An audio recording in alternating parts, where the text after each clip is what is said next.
अस्सलाम वालेकुम। हफ्ते के रोज सुहेल वड़ाइच के साथ आप देख रहे हैं मेरे मुताबिक। मैं हूं मारिया मेमन। गुज़श्ता हफ्ते एनआरओ अमल दरामद केस के हवाले से वज़ीर आज़म पाकिस्तान की अपील खारिज कर दी गई है। 13 फरवरी को अदालत में पेश होंगे। तौहीन अदालत पर के उन हवाले से उन पर फर्द जुर्म आयद कर दी जाएगी। इस पर भी बात करें, लेकिन साथ साथ जो खुसूसी फोकस आज के प्रोग्राम में हमारा रहेगा वो होगा कि तमाम सियासी पार्टीज की फंडिंग कहां से होती है, फंड्स कहां से आते हैं। इस पूरे सरार तरीन मामले पर कुछ इंकशाफात करेंगे आज सुहेल वड़ाइच साहब। सुहेल साहब, 13 फरवरी की पहली बात कर लें। हर कोई पूछ रहे क्या होगा, क्या होने जा रहा है। कहते हैं खुर्शीद शाह साहब को मुतबादिल कैंडिडेट के तौर पर तैयार रहने का हुक्म दिया गया। आपको क्या ख्याल, उनको अब शेरवानी सिलवा लेनी चाहिए, कोई हेल्प लेने का चांस है उनका? मारिया जी, आज मेरी तबीयत खराब है, आज जरा सवाल हल्के रखिएगा, जारहाना सवाल कम कीजिएगा। हुकूमत का मुझे ये लगता है कि उनकी तैयारी ये है कि जल्दी से जल्दी सेनेट इलेक्शन का मामला तय किया जाए। अब उन्होंने इलेक्शन से पहले ही मुख्तलिफ सियासी जमातों के साथ अंडरस्टैंडिंग कर ली है। पंजाब में भी अंडरस्टैंडिंग हो गई है कि भाई 7 सीटें नून के पास जाएंगी, 6 पीपल्स पार्टी के पास जाएंगी, 6 में से 1 जो है मुस्लिम लीग काफ को मिलेगी। इसी तरह खैबर पख्तूनख्वा में भी मामला तय हो गया, सिंध में भी मामला तय हो चुका है। तो ये तो लगता है कि जब ये पेपर जमा होंगे तो उसके 1-2 दिन बाद ही ये मामला सेटल हो जाएगा। शायद उस तरह इलेक्शन भी ना हो, उस तरह कॉन्टेस्ट भी ना हो, उस तरह लॉबिंग भी ना करनी पड़े।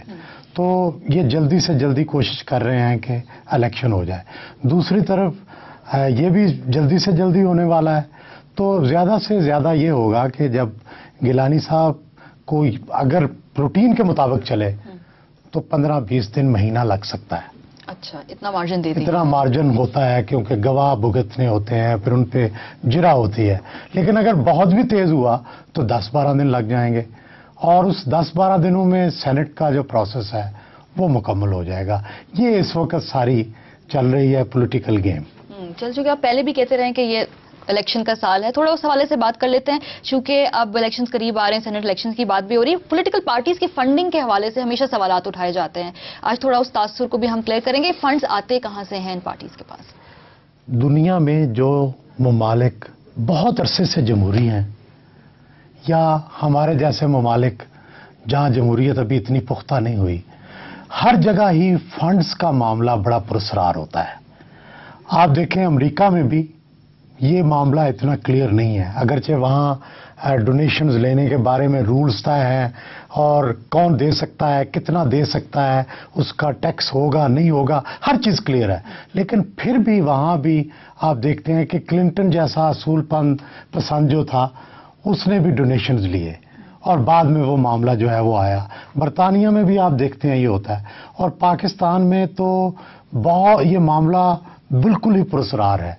बज़ाहिर अगर सियासी जमातों के गोशवारे देखें जो उन्हें कानून के तहत, आइन के तहत हर साल जमा करवाने होते हैं, तो पाकिस्तान की अक्सर सियासी जमातों ने 2008 के बाद अपने अखराजात के गोशवारे ही जमा नहीं कराए। और अगर गोशवारों को देखें तो ऐसा लगता है कि सियासी जमातों से गरीब कोई है ही नहीं। एक एमएनए और एमपीए के इलेक्शन में कितना मजमूई तौर पे खर्चा आता है? तो हद कितनी है और जनरली खर्च करते कितने हैं कैंडिडेट्स? देखिए जी, इलेक्शन कमीशन के मुताबिक तो जो कौमी असम्बली का उम्मीदवार है वो 15 लाख और जो सूबाई असम्बली का उम्मीदवार है वो 10 लाख। लेकिन अगर बहुत ही मोहतात अंदाज़ा लगाया जाए तब भी एमएनए के इलेक्शन के ऊपर 1.5 करोड़ से 2 करोड़ रुपया और एमपीए के इलेक्शन पर करोड़ से 1.5 करोड़ रुपया लगता है। अब इलेक्शन कमीशन ने हर चीज़ तय कर रखी है लेकिन कोई उसको फॉलो नहीं करता। मसलन बड़े से बड़ा होर्डिंग 3 से 5 फुट का होना चाहिए, पोस्टर 2 से 3 फुट का होना चाहिए और जो बैनर है 3 से 9 फुट और पम्फलेट 6 इंच से 9 इंच। लेकिन आप देखेंगे इलेक्शन क्या, इलेक्शन से पहले, इलेक्शन के बाद कोई इसको फॉलो नहीं करता और कानून की वाज़ेह धज्जियाँ उड़ाई जाती हैं। तो ये बताइए कि जो बैनर्स लग रहे होते हैं, प्रमोशनल कैंपेन्स चल रही होती हैं, अखबार में इश्तहारात छप रहे होते हैं, ये किस खाते में आती हैं? ये भी इन्हीं फंड से किए जाते हैं? मेरा ये ख्याल है कि ये फंड तो सिर्फ और सिर्फ अगर जो कैंडिडेट है उसके पेट्रोल के अखराजात पर भी लग जाता होगा। और बाकी बड़ा दिलचस्प है तरीका।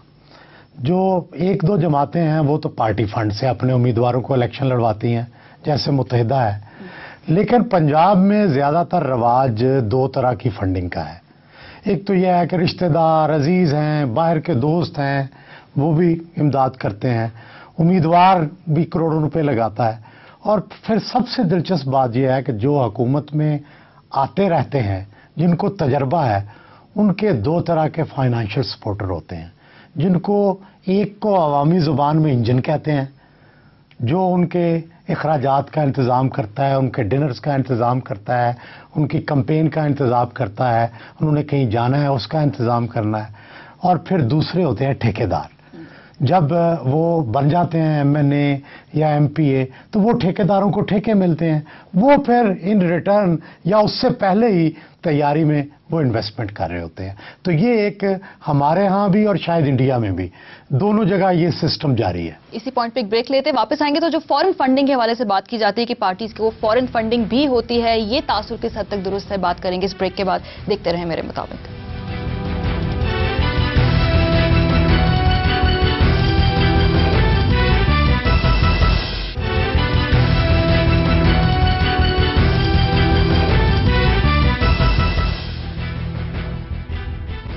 वेलकम बैक टू मेरे मुताबिक। हम सियासी जमातों की फंडिंग के हवाले से बात करें और पिछली ब्रेक में सुहेल साहब ने बड़ी दो इंटरेस्टिंग टर्म्स जो ठेकेदार और इंजन का किरदार है उसके हवाले से बताया कितना इंपॉर्टेंट होता है। 2008 के इलेक्शन की बात करते हैं, अभी मेमोरीज सबकी फ्रेश हैं, लोगों को आइडेंटिफाई करना आसान होगा उससे।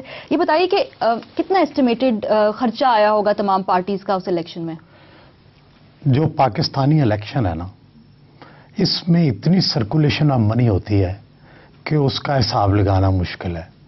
अरबों रुपए ज़रूर सर्कुलेशन ऑफ मनी आई होगी जो उम्मीदवारों ने खर्ची, उनके हामियों ने खर्ची। और अगर सिर्फ मैं आपको ये बताऊं कि 2008 के जो इंतखाबात थे इसमें टीवी चैनल्स को भी इस्तेमाल किया गया और 53 करोड़ रुपया टीवी चैनल्स में सियासी इश्तिहारों के ऊपर लगा और तकरीबन 36,000 सियासी इश्तिहारात जो थे वो नशर किए गए। और अखबारात के इश्तिहार उसके अलावा थे, बैनर्स इसके अलावा थे, पोस्टर्स इसके अलावा थे, सियासी जमातों ने जो इश्तिहारात दिए वो एक अलग थे। तो ये आमदनी कहाँ से होती है जो इन तमाम इश्तिहारात के खराजात उठाने के लिए? देखिए जी, जो बज़ाहिर एक तो मैंने आपको बताए ज़राए जो कि गैर तस्दीक शुदा और गैर ऐलान शुदा ज़राए हैं, लेकिन जो सियासी जमातें हैं जब उनसे इस तहकीक के हवाले से पूछा गया तो हर सियासी जमात ने अपना सोर्स ऑफ इनकम बताया। मसलन एएनपी ने कहा कि मेंबरान से हम चंदा लेते हैं, पीपल्स पार्टी कहती है हम आम लोगों से चंदा नहीं लेते, मुस्लिम लीग काफ जो है उसका सदर की डोनेशंस आती हैं, मेंबरान से चंदा आता है, एमपीए से चंदा आता है। एमक्यूएम का एक मुत्तहिदा कौमी फंड है जिसमें हर जो उनका रजिस्टर्ड कारकुन है वो 1% अपनी आमदनी का हिस्सा उसको देता है। और मुस्लिम लीग नून जो है वो मेंबर से आमदन लेती है, JUIF भी डोनेशन से लेती है, शेरपाव भी डोनेशन से लेती है और पख्तूनख्वा मिली अवामी पार्टी भी मेंबर्स फंड से लेती है। जमात इस्लामी का एक ज़्यादा बेहतर निज़ाम है जिसमें लोग फंडिंग भी करते हैं, अतियात भी देते हैं और बाज़ उनके जो हमा वक्ती कारकुन हैं उनको तनख्वाह भी मिलती है। तहरीक इंसाफ जो है वो कहते हैं जी हमारे सबसे बड़े डोनर हमारे चेयरमैन इमरान खान साहब हैं और सपोर्टर्स भी एहतियात देते हैं। तो ये है एक आपको ब्रीफ सा जो उनकी ज़ुबानी है, लेकिन ये नाकाफ़ी हैं फंड्स और इनसे पार्टियां इलेक्शन में जाना बड़ा मुश्किल होता है। पार्टियों को करोड़ों अरबों रुपए चाहिए होते हैं जब वो इलेक्शन में जाती हैं। तो फिर क्या करती हैं जमातें? जमातें आमतौर पे ये करती हैं कि इलेक्शन के अंदर टिकट की दरख्वास्त पे 25,000, 35,000, 1 लाख रुपया वो साथ शर्त रख देते हैं। अब अगर एक कॉन्स्टिट्यूंसी पे 250 के करीब कॉन्स्टिट्यूंसीज हैं, अगर 3 या 4 आए तो आप समझें कि ये 15-16 करोड़ 20 करोड़ तक पैसे पहुंच जाते हैं, ठीक है। और इसी तरह फिर एमपीएस हैं, तो इससे ज़्यादा आमदनी टिकट जब दिए जाते हैं तो उस वक्त ज़्यादा आमदनी जनरेट की जाती है। अच्छा, पैसे मैनेज करने का भी हम पूछेंगे कि कौन करता है, जल्दी से बता दें। फॉरेन फंडिंग होती है, यहूदी लॉबी, इंडियन लॉबी, अमरीकी लॉबी, जिसके खाते में जो समझ में आया वो लॉबी। देखें ये तो सारी हाइपोथेटिकल हैं, थ्योरियां हैं। वैसे इलेक्शन कमीशन के रूल्स के मुताबिक न फॉरेन फंडिंग हो सकती है ना कोई एहतियात ले सकता है, और अगर किसी के बारे में इतला मिले किसी सियासी जमात के बारे में तो उसके ऊपर पाबंदी लग सकती है। हाँ, अलबत्ता ये सुना गया है कि बाज़ सियासी जमातों के रहनुमाओं के जो अमीर कबीर या ताकतवर मुल्कों के सरबराह होते हैं उनसे कुछ ना कुछ उन्हें फंडिंग मिलती है, लेकिन वो पार्टी में नहीं आती, वो ज़ाती तौर पर रहती है। इसी पॉइंट पे एक ब्रेक लेते हैं। जब वापस आएंगे तो हम सुहेल साहब से पूछेंगे कि फंडिंग्स के हवाले से सबसे अमीर पॉलिटिकल पार्टी कौन सी है और गरीब कौन सी पार्टी है। देखते रहें मेरे मुताबिक।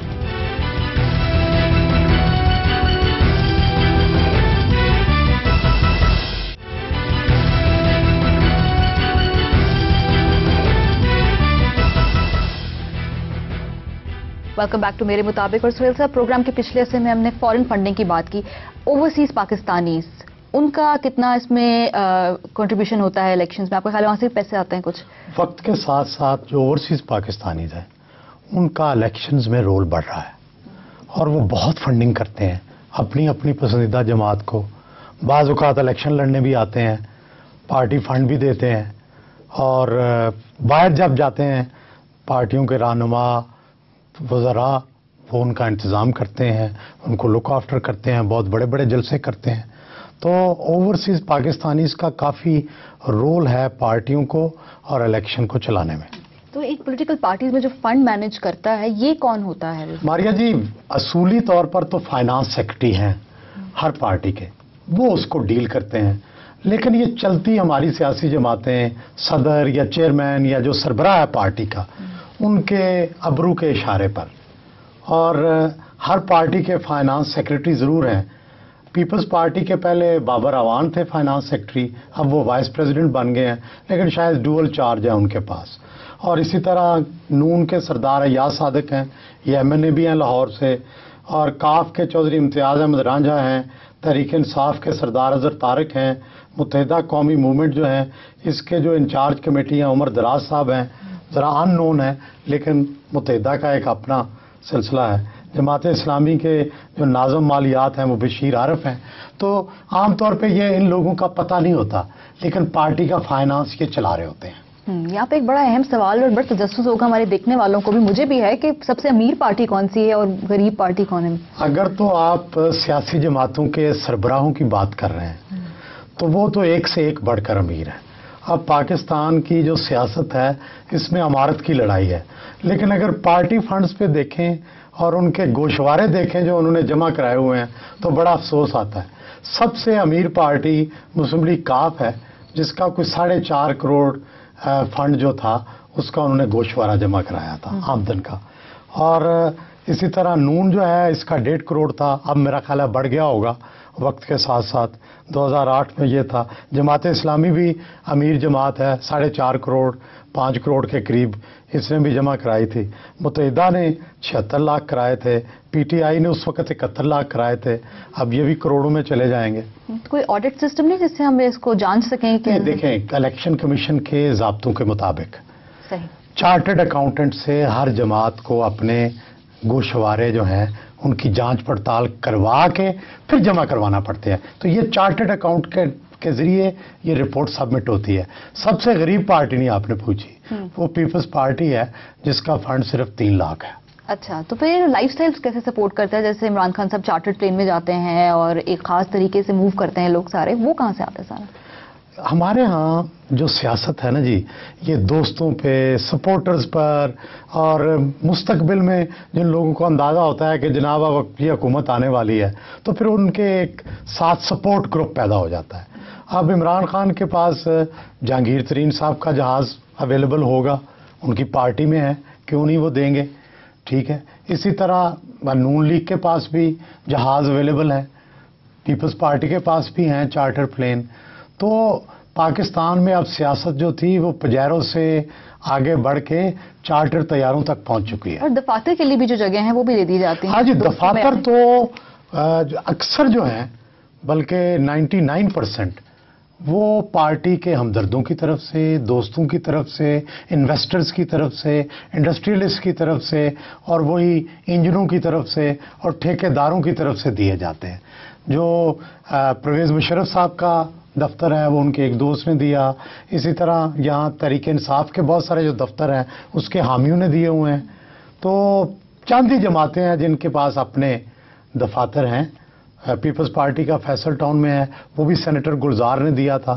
مسلم لیگ کا ہے جو اب مسلم لیگ کاف کے پاس ہے ڈیوس روڈ پر، وگرنہ دوست احباب بھی جو ہیں وہ دفاتر دیتے ہیں. اچھا، تو ہم نے مجموعی صورتحال پہ ایک طریقے سے نظر ڈالی ہے. یہ بتائیے کہ جو ایک امیج خراب ہوتا ہے پولیٹیکل پارٹیز کا اور پولیٹیشنز کا، اس کو ٹھیک کرنے کے لیے کیا کریں؟ مطلب فنڈز کو مزید شفافیت کے ساتھ ان کو یہ امور کا چلانا چاہیے. اگر تو جمہوریت چلانی ہے، اگر تو سیاسی جماعتوں نے اس ملک میں حکومت کرنی ہے، تو اس کے لیے انہیں اپنے آپ کو منضبط کرنا ہوگا. اور سب سے پہلے کسی بندے کا چیک، کسی آرگنائزیشن کا چیک، کسی جماعت کا چیک یہ ہے کہ اس کے پاس فنڈز کیسے آتے ہیں اور کیسے خرچ آتے ہیں. تو سب سے پہلے اس کو شفاف بنانا چاہیے. سب کو اس کو انٹرنیٹ کے اوپر لانا چاہیے کہ ہمارے یہاں فلاں نے فنڈ دیے، فلاں ایسے ہوا، فلاں اخراجات ایسے ہوئے. جس طرح دنیا میں سیاسی جماعتیں کھلی کتاب ہوتی ہیں، ٹرانسپیرنٹ ہوتی ہیں، شفاف ہوتی ہیں، اسی طرح پاکستان کی سیاسی جماعتوں کو بھی اپنے فنڈز کو شفاف کرنا ہوگا تاکہ لوگوں کا ان پر اعتماد بڑھے، لوگوں کو ان پہ شک نہ ہو. تبھی جا کر سیاسی جماعتیں بھی بہتر ہوں گی، مضبوط ہوں گی، اور ملک میں جمہوریت بھی مضبوط. کیا ہی اچھا اگر آنے والے الیکشن میں یہ روایت قائم کی جائے. اسی پوائنٹ پہ پروگرام کا وقت بھی ختم ہوتا ہے. لکھنا نہ بھولیے گا mm@geo.tv پر. اپنا خیال رکھیں. خدا حافظ.